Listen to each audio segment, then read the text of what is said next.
ngayong gabi, ito pag-uusapan natin, no? Power to save. No? Nandun pa rin tayo sa series of our sermon, yung sa Matthew chapter 13, no? Yung serye ng ating sermon about the kingdom of God, no? Tungkol sa kaharian ng Diyos. Tingnan muna natin itong verse na ito from Ephesians chapter 2, verses 8 and 9. At dito mababasa natin, no, na ang kaligtasan ay galing sa Diyos at hindi dahil sa ating mabubuting gawa. So let's read. Kaya niyo bang basahin? Sabi ganun, for by grace you have been saved through faith, and that not of yourselves, it is the gift of God, not of works, that no one would boast. Kung ating makita, hinighlight yung mga mahalagang words, no? Yung grace, yung faith, gift of God, and not of works. No? Sabi nga nun, by grace, no, tayo may kaligtasan, at yung kaligtasan ay grasya lamang. Can you say amen? Amen.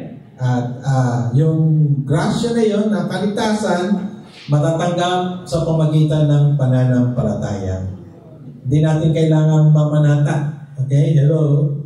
Hindi nyo kailangan magpasa ng krus, magpapako sa krus, lumuhod, pahirapan ang sarili. Hindi nyo kailangan gawin. Bakit? Grace is abounding. Let's say amen. Amen.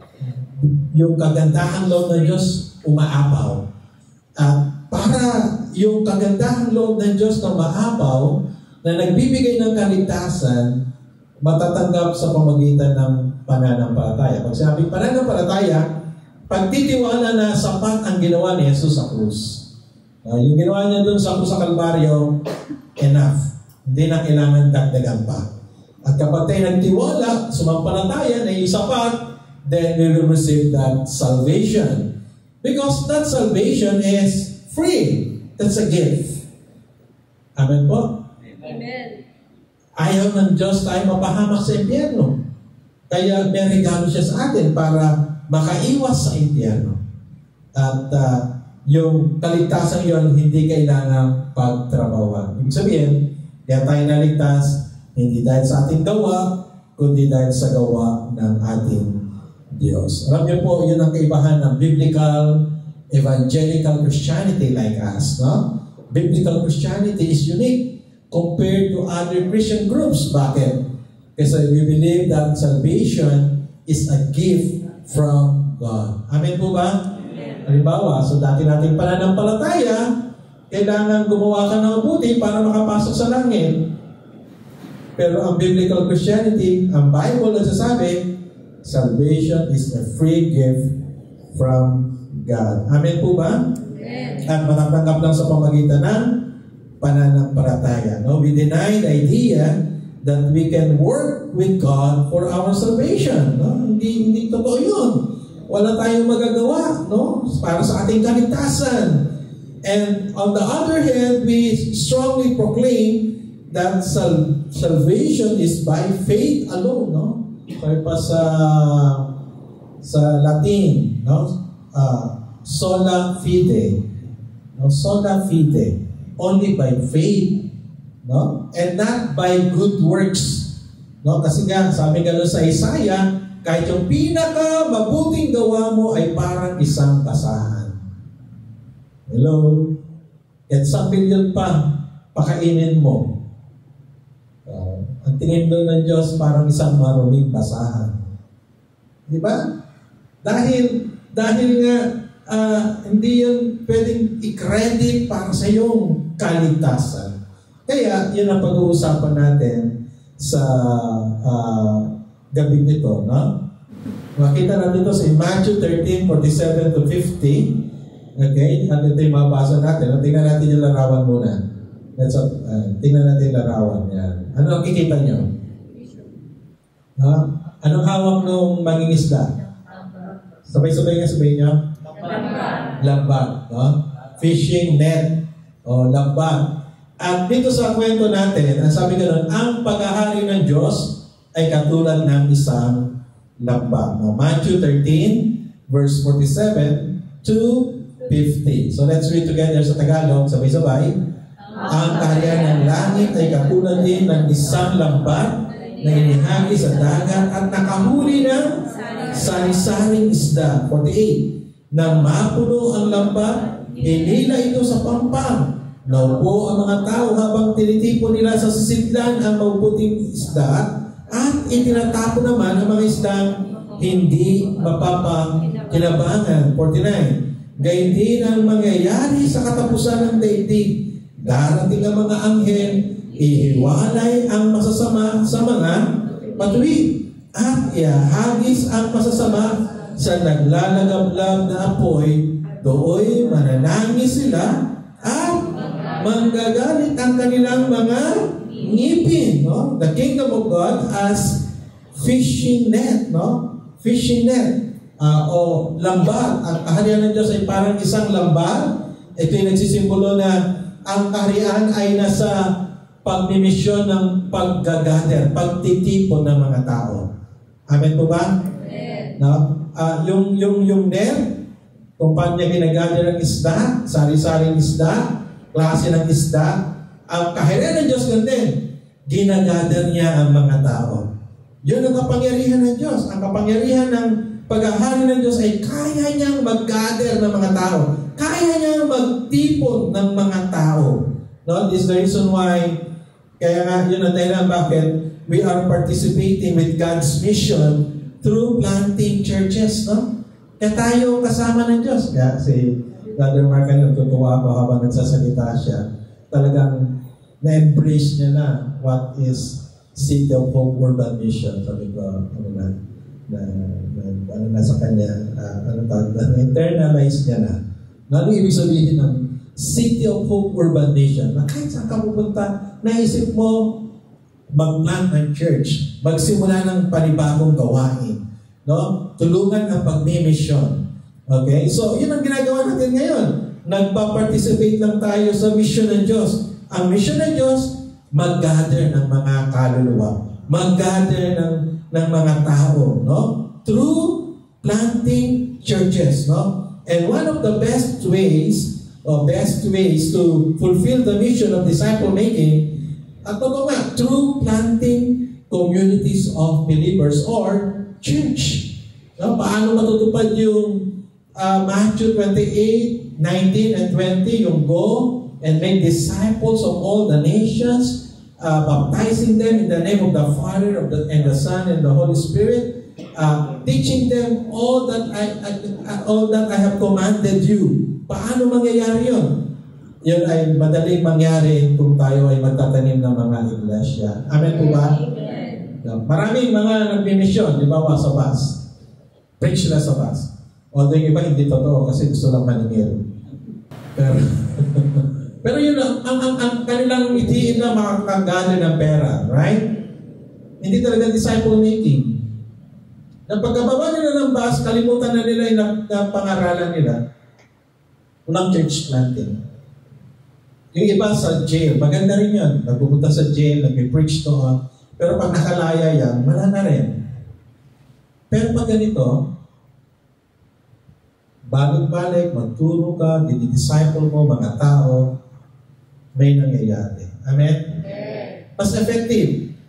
No? Planting, whether big or small church, yun ang nais ng Panginoon. Isa sa kanyang gawain.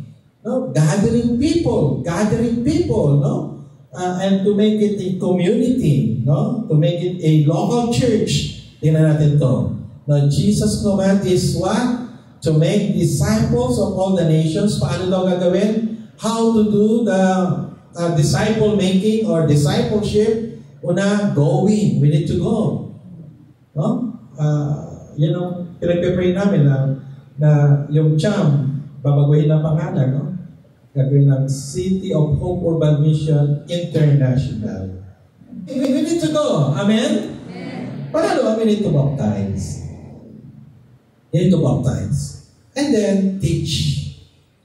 No, yun yung pangmatagalan. Teach them. Katulad ito. Turuan sila.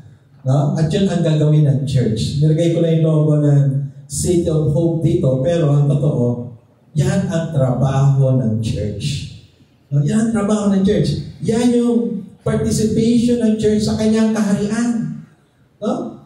Ang Diyos ay gumagawa, meron din tayong gagawin. At yan yung gagawin natin. Hahayo, magbabautismo, magtuturo. Sabayan nyo nga ako. Hahayo,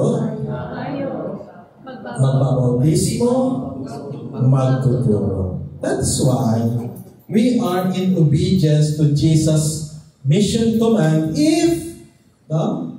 Pwede tayong sabihin, ang City of Hope Marikina is obedient if, no, we are doing His mission. We are fulfilling His great commission. No? We are involved to the work of the kingdom, and that is gathering. Tawag rito, gathering. Church planting, this is gathering. Hindi yung nag-preach tayo, pabayaan na natin, hindi ganon.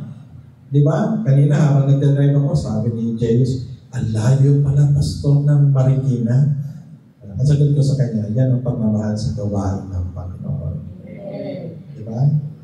Parang masarap matulog ngayon, malamig-lamig, di ba? Doon na ako sa Las Bañas, pakapi-kapi at, di ba? Panood-nood ng YouTube lang. Pwede naman, no? Pero hindi na kalooban ng Panginoon. Hello? Itong nais ng Panginoon. Amen?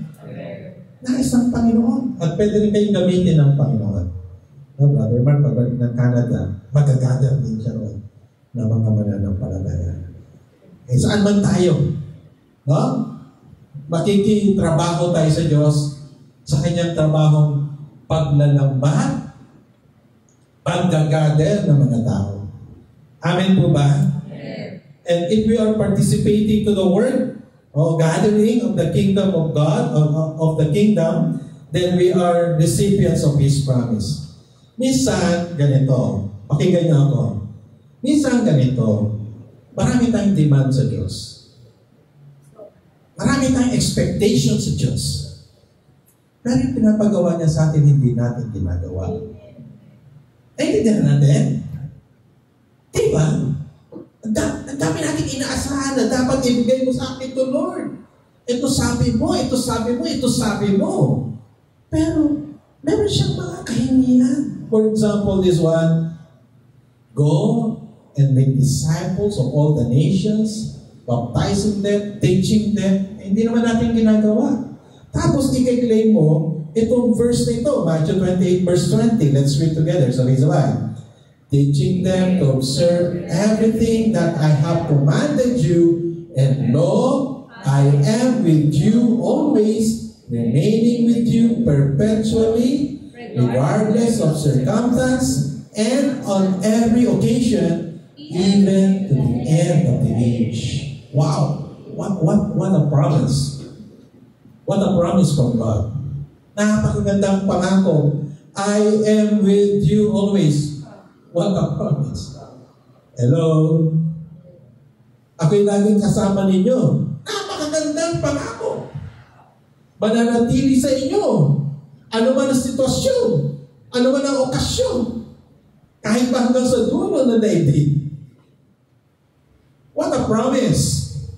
Pero alam nyo, yung promise na yan, ang recipient ng promise na yan, yung hahayo, yung gagawa ng disipulo, yung magbabautismo, yung magtuturo. Sabi mo sa katabi mo, kasama ka ba ron?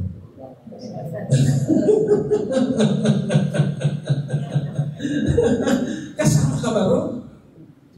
Diba? Kaya pansin niyo, hello, pansin niyo, bakit blessed and favored? O favored na word? Yung mga pastors, missionaries, workers like us, church workers like us. And bakit ganito buhay ng mga ito? They're favored sila. They're favored. They are blessed. Diba? And that's the reason. That's the reason. They are recipients of His promise. Pero dapat hindi lang yan para sa kanila. Sabi mo sa katabi mo, sige, kausapin mo, huwag kang hiya. Para rin sa iyo. Sa wala sa amen. Amen. Di po ba? Pangako ng Diyos para sa lahat. Pangako ng Diyos para sa bawat isa sa atin. Sa akin, sa iyo, sa iyo, sa iyo, sa iyo, sa iyo, sa iyo. Sa inyong lahat. Amen? Amen. Pero hindi automatic. Bago niya pinangako, sinabi niya muna, pumayo. Gumawa ng disipulo. Magbautis. Kasi pag sinabi magbautis mo, incorporate mo sila sa church. Isama mo sila sa church. Pag nasa church na yan, teach. Okay? Paano pag-gather ng tao? Paano magkaroon ng isang church? Kailangan hayo ka. Hindi pwede na sa kwarto ka lang. Paano ba? Kailangan bautismo mo sila. Kasi pag hayo mo, you share the gospel. Pag nakilala sa Lord, bautismo mo, pasok mo sila sa church. Pag nasa church na isa, in-nurture mo, disciple mo, turuan mo. Amen? At pag kabahagi ka doon, you are one of the recipients. Pero kung hindi, mahirap i-claim. Mahirap siya i-claim. So, gathering people to form a community or communities, natawag natin doon, church of churches, is work of the kingdom. Diba yung net? Yan yung paghahari ng Diyos. No? Trabaho yun ng kaharian. Tayo, instruments lang, no? Instruments in the missionary work of the kingdom. Diba? Siguro, tayo yung tao. No? Tayo nagdala ng paghahari ng Diyos sa iba para sila yung maghahari. No? Yung church. Yung tao, yung church. Diba? Whether the church is small or big, it is created by the kingdom of God. Amen? Amen. Kahit pa yung CCF na napakalaki, kasi Pastor Tanchi ang lumikha na. Kahit pa simple lang ang COH Marikina, hindi na si Pastor Freddy na likha na. Likha ng kaharian ng Diyos. Amen? Amen. Tayo ay instrumento. And the question is, are all members in the local church saved? Lahat kaya ng nasa loob ng church ay ligtas? Actually nga, kahit doon sa mga leader ni Jesus, meron hindi ligtas. Ang pangalan niya ay ano? Si Judas. Kahit sa mga na-akay ni Jesus, meron hindi ligtas. No? Si Judas. Diba? Verse 48, basahin natin. 49 hanggang 50. Let's read together. Nang mapuno na ang lambat, hinila ito sa pampang. Naupo ang mga tao habang pinitipo nila sa silda ng mabuting isda at itinatapo naman ang mga isdang hindi mapapakinabangan. Gayun din ang mangyayari sa katapusan ng daigdig. Darating ang mga anghel, iwalay ang masasama sa mga matubig. Verse 50. At iahagis ang masasama sa naglalagablab na apoy. Do'y mananaga sila at magnanalit ang kanilang mga may nag-gather. Naging isang community of faith. Pero hindi pa natapos. Doon sa ginather, hiwalay pa yung totoo sa hindi totoo. May mga tao nag-enjoy lang sa church. Pero hindi totoo sumasampalataya sa Panginoon. Pero isang malaking church doon sa Dasmariñas. Happy sila. Worship. Happy sila. Pag sa worship, labas na sila. Grupo-grupo. Noon, akala ng pastor, nag-i-small group. Yung pala, nag-networking. Ginagamit lang ng church. Ginagamit lang ng church. Meron naman, nag-church, pero hindi naman pala talaga si Jesus ang pinuntahan. Yung crush. Ano pala? Evangelical. Disciple chicks. Hindi totoo ang, hindi. Ba't kayo kay Amya na natin yan? Hindi totoo ang motibo. Hello? Hindi totoo ang motibo. At hindi gusto ng Panginoon yun. Pag nasa gathering tayo, isa lang ang ating object of worship. Only God. Amen. Kaya, Kahit sa isang gathering, may mabuting isda, may hindi mabuting isda. At alam ng Diyos. Alam ng Diyos kung sino totoong sumampalataya. Alam niya kung sino totoong nagtiwala sa Kanya. Alam niya kung sino totoong sa Kanya. At hindi natin madadaya ang Diyos. That is the message of our parable, no? Dito sa Kingdom of God, of the Kingdom, part of the Kingdom, in Matthew 13, 47 to 50. Kaya ang trabaho ng kaharian ng Diyos ay hindi lang mag-gather para maranasan ang kanyang pagpapala. Trabaho din ng kaharian ng Diyos ang mag-separate o hatulan ang totoong sumampalataya sa hindi. No? Kaya ito, tingnan niyo. Tingnan niyo ito. Can we read together? Sabay-sabay. Kingdom's word in this parable. Gather the people for blessings. Isang amen dyan. Amen. That's present. Alam niyo, pag nasa church ka, be-bless ka talaga ng Lord. At yung hindi mananampalataya, binabless din ng Lord. Dati, no, okay, nagpapasok sa Dasmariñas. Maliit lang din ang church, parang ganito lang. Meron kami kapitbahay na ni-stroke. Ang stroke niya, mula dito, pababa. May ganun pala. Yung malakas to, pero mula dito, pababa, hindi makagalaw. And meron kayo ganun. Na? O, dito lang na. Kaya pag Sunday, nilibuhat siya ng pamilya niya. Tapos lalagay sa harapan. Habang nag-preach ako, bubuhatin nila. Tapos every Sunday, pinag-pray ko siya.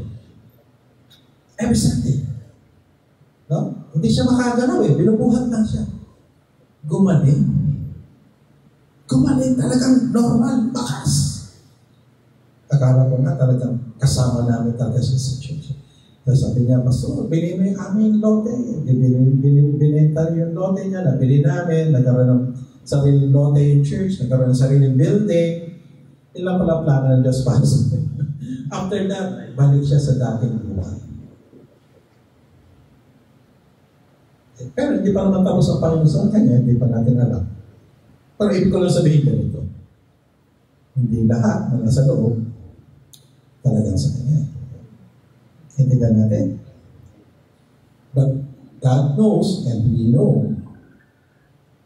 Alam ng Diyos at alam natin kung pure ang pananampalataya natin sa Kanya.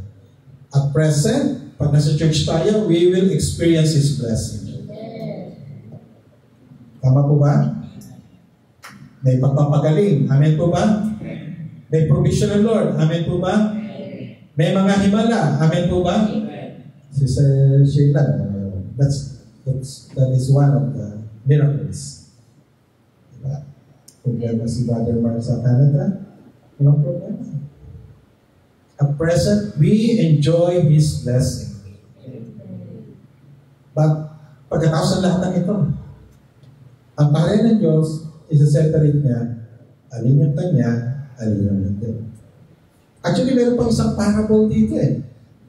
Hindi ko na tinalakay na sabay na tumubo ang trigo at damo. Sinabi ka na, bunutin ba natin yung mga damo? Wag, kasi masasaktan yung mga trigo. Hindi pa ngayon ang panahon. Pero mga kapatid, di natin alam kailan ang katapusan. But better to be ready. Amen? Let's search ourselves. Totoo bang tayo sumampalataya sa Diyos? Kung palataya ka sa Diyos, pinagpapala ka na yan, pagpapalain ka na sa walang hanggan. Therefore, the kingdom of God has both the power and the authority. Power to gather and authority to judge. So, kaya nga, dapat iwan natin sa Kanya yun. No? Diba? Sige, tingnan mo yung katabi mo. Gano'n. Tingnan mo lang. Tingnan mo yung katabi mo. Ganito ba sabi mo? Ganito. Tingnan niyo ako. Sa magtiyar na to.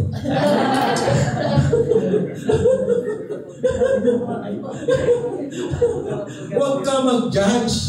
Kasi hindi sa atin ang paghatol. Hello? Only God can judge. Amen po ba?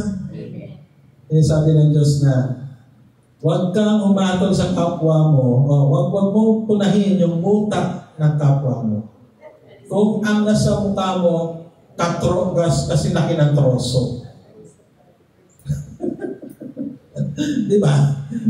Ano rin humorous din na mga salita ng Panginoon sa Kristo. Joke yun. Sa kanya yun, joke na may laman. Siguro yung mga alagad niya, tawa ng tawa. No? Ano? Paano niya nakita yung dumi sa mata ko samantalang nasa mukha niya? Gatroso. Kaya dapat pag tayo tumingin sa kapwa, pantay. Why? Because only God is righteous. Okay? Siya lang ang matuwid. At siya lang may karapatang kumatol. Okay? Truths and application. Dito na tayo. The church as a gathered people is not yet perfect. Sabi mo sa katabi mo, huwag kang nainip. Hindi pa ako perfecto. Yung kinanta natin kanina, no? Yung potter's hand. Actually, ano yun? Apostrophe S. Okay? Potter's hand. No? Huwag kang masyadong mainipin. Hindi pa tapos ang Diyos sa atin. Diba? Pag nakita ka ba ng troso, gusto mo maganda agad yung pagka-ukit? Unti-unti pag-ukit. Masakit ang pagtanggal, di ba? Kasi minsan yung tinatanggal sa atin, mahal sa atin eh.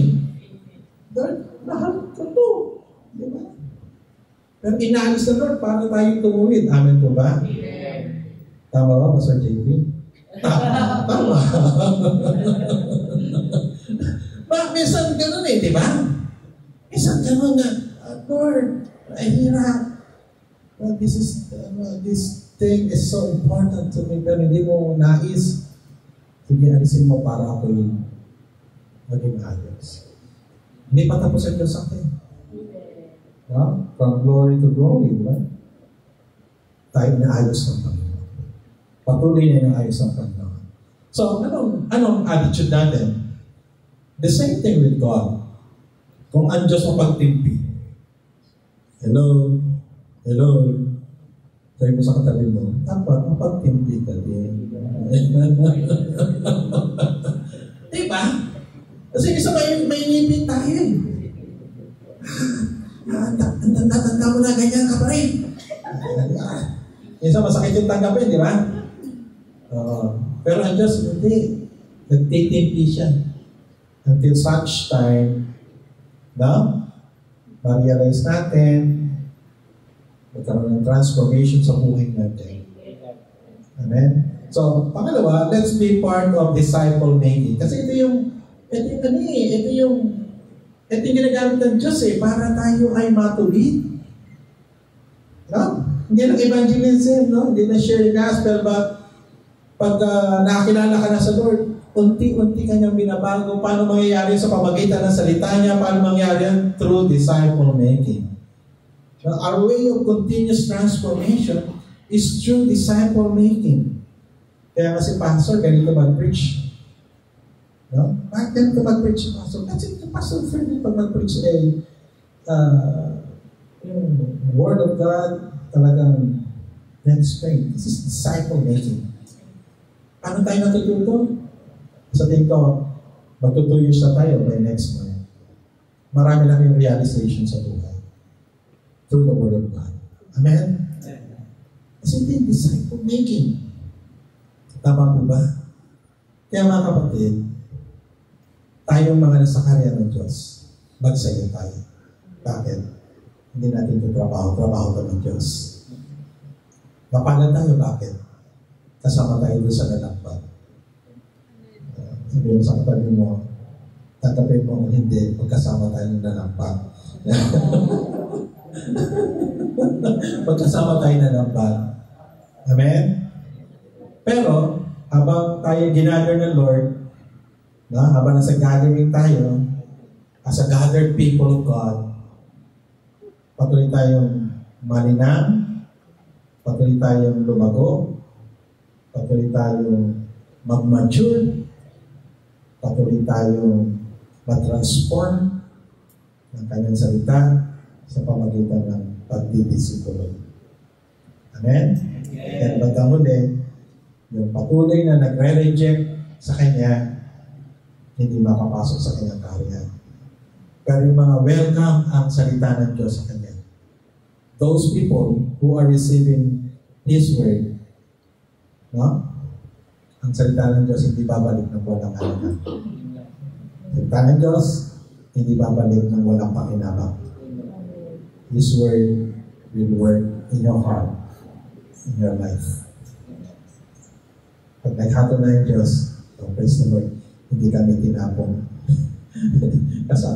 kasama pa rin kami sa gathering. Eternal gathering of God. The invisible church. The universal church. Amen? So yung sa katabi mo, huwag ka mag-alala, magkasama pa rin tayo. At tayo lahat na ngayon ay magmakasama na namin. Lord, salamat sa pagkakataong ito. A wonderful gathering kasama ang mga anak mo ito. Kasama sa nalambat mo, Panginoon. Kasama kami sa mga nalambat mo, Panginoon, to experience your blessing. At habang kami magkakasama bilang sa iglesia, aming dalangin na patuloy kami lumago, tumatag sa aming pananampalataya, maging isang matibay, masigla at aktibong disipulo mo, Panginoon. Nakikibahagi sa iyong gawain ng paghayo at paglikha ng mga bagong disipulo. Panginoon, salamat po. At ikaw na nga po, O Diyos, ang patuloy magpala sa buhay ng bawat sa amin. Panginoon, salamat po. Sa gabing ito, Panginoon, ay sa aming ibalik lahat lamang ng papuri, pagdakila, paglulahati sa iyong pangalan lamang, sa pangalan ng Ama, ng Anak at ng Espiritu Santo. Amen. Amen. At Amen.